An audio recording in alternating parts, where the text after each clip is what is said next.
Hello, 6th grade. This is my video 2 about writing the essay in week 5, day 4. All I'm going to do is read through the daily message that I have pulled up here on my laptop. I'm going to read through the points and hopefully help answer some of the questions that you might have after reading this, because like I've said before, if you're like me, just reading something doesn't quite cut it, and sometimes you just need a little bit more clarification, or you just need to hear someone say it to you. So I'm going to read through the instructions. What I have sent to you in the daily message is your key for writing your essay and making sure that you have everything that you need. This is what I'm going to be grading on. And so use this as basically an answer key, because it helps you step by step into creating an essay. Even though I'm not there, I'm hoping that this will help you a little bit more to stay on track with how you're going to be writing this and not getting overwhelmed. So I'm going to read, starting at the top. Number 1 says, here is what your outline should look like relatively. So I gave my first main point, stating, in the early years of his life, Andreas Vesalius grew up in a highly educated home in Brussels, Belgium. Now, if you remember, when we were talking about our procedure and remembering process in the outlining video that I posted, one of the points was that you may need a background paragraph explaining the circumstances that existed before the discovery. And this is important because it's kind of like proving why the discovery was something significant to write about. And so, what I required in your background paragraph, you can include more details if you want to, but you must include the name of your scientist, which is Andreas Vesalius, because this would not have happened without him. 2, you need his birth year. Even though we don't have his actual birth date, we need his birth year. And then I need the geographical location of where he was born.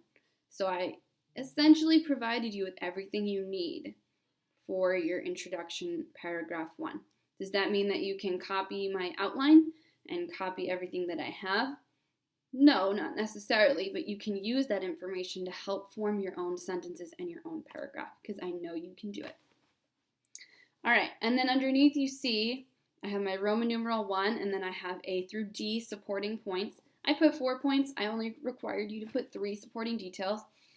I found all of these within the first section of our reading, so make sure that you're following the sections that we outlined in class, 1 through 5, because that helps you keep your main points on track and your supporting details.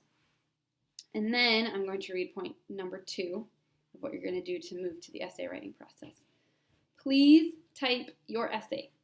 Now, you can type this in a Pages document, you can type it in a Word document, you can type it in Google Documents, something that you are going to be able to attach to an email and send to me, because that's how I'm going to be looking at your papers this time. It's going to get emailed to me at the end, but I'll talk about that in a minute. Once you have set up your document, start with your title. I have given you permission to copy my title, which says, Introduction to the Modern Study of Anatomy, because without Vesalius, we may still be doing surgeries based on the anatomical structure of sheep and dogs, which, when you're doing surgery, I'm not sure that that's exactly what you want. So you can feel free to use my title or come up with your own. Step 3, underneath your title, please put your name, the subject, and date at the top left corner. So sub your name in for I have John Smith, but put your own first and last name, writing with skill, and then the date that you were writing this. Step 4, this is where I want you to pay attention closely. And this is also why I wanted to make sure that your outlines were totally correct, because if you did it the right way, which I'm confident that you did, all you have to do is remove the Roman numerals and the outline formatting and combine all of your sentences and add time and sequence words.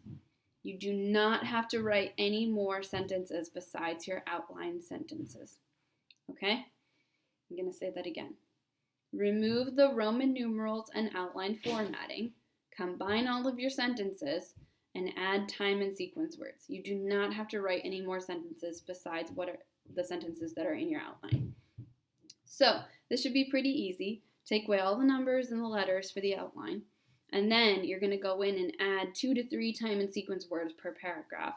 I'm hoping to find 2 in each paragraph, which the easiest way to do that, as I talked about in our outlining video, you can start a sentence with beginning, sorry, that's not a good example.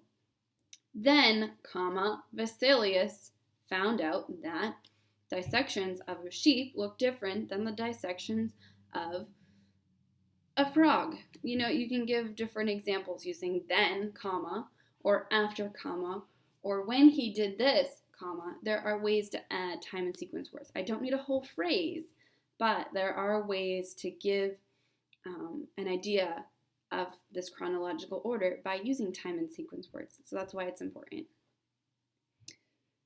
So once you have done that, combine all your sentences, and this is now your first paragraph. And you can read the one that I wrote, just taking away the outlining format and adding a few time and sequence words here and there. Step 5, do this for the remaining 4 points in your outline so that by the end of it, you have 5 paragraphs.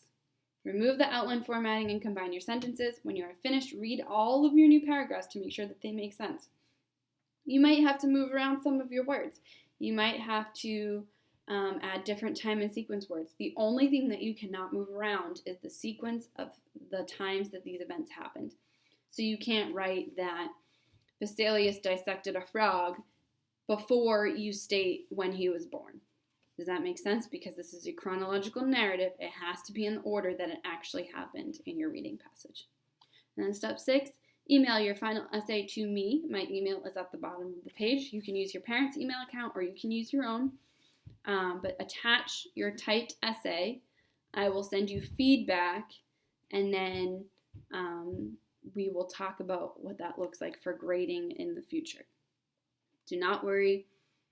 I'm not going to grade the one that you email me. I am just going to read it, give you feedback, and proof it for you, and then send it back to you so that you can fix what I have written down as comments. This is constructive criticism. This is something that every writer should get used to, because being able to read someone else's work and you being able to accept positive feedback or even negative feedback is just trying to make you a better writer. So that's all I'm doing in this.